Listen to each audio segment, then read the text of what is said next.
इस बार जितिया का व्रत जो है वह 14 सितंबर को मनाया जाएगा और विधिवत जो जितिया व्रत है वह 14 सितंबर के सुबह 8:41 से प्रारंभ होगा और 15 सितंबर सोमवार को 6:27 तक यह रहेगा।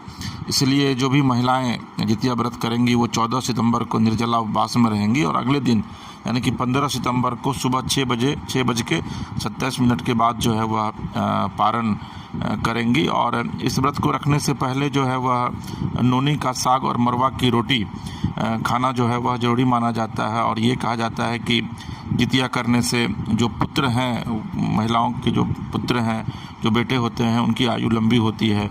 और जिस दिन जितिया आप मनाइए उस दिन पारण के बाद जो है वो लाल रंग का धागा जो है वो गले में निश्चित तौर पर पहनिए। अगर कई लोगों ने यह भी, जिनके पास सामर्थ्य है, वो जितिया का लॉकेट भी सोने में बनवा करके या चांदी में बनवा करके धारण करती हैं। और पूजा के दौरान जो है वह सरसों का तेल और खल चढ़ाया जाता है और व्रत पारण के बाद जो यह तेल है वो बच्चों के सिर पर आशीर्वाद के तौर पर लगाया जाता है।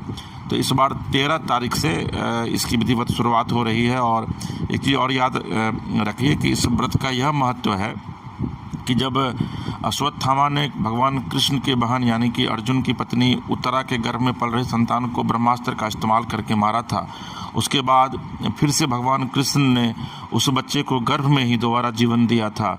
और जीवन मिलने के कारण, मृत्यु को प्राप्त कर फिर से जीवन मिलने के कारण जो है उसका नाम जीवित पुत्रिका रखा गया, जो बाद में राजा परीक्षित के नाम से जाना गया। तो पुत्रों की दीर्घायु, उत्तम स्वास्थ्य और सलामती के लिए जो माँ है वो इस व्रत को करती हैं। और भाद्रपद माह की अष्टमी तिथि को जितिया व्रत जो है वह मनाया जाता है। तो 13 सितंबर को नहाय खाए, 14 सितंबर को महिलाएं पूरा दिन निर्जला उपवास रखेंगी और 15 सितंबर को सुबह में पारण करने के साथ ही यह कठिन व्रत जो है वह समाप्त हो जाएगा। आपको अगर हमारा यह कार्यक्रम अच्छा लगे तो आप हमारे चैनल मानस कथा रामायण को सब्सक्राइब कीजिए, लाइक कीजिए, शेयर कीजिए, कमेंट बॉक्स में जाकर कमेंट कीजिए। और अपने इलाके में अगर आप रामायण कथा करवाना चाहते हैं तो नीचे दिए गए नंबर पर संपर्क कर सकते हैं। प्रभु आपका और आपके पूरे परिवार का कल्याण करे। श्री सीताराम।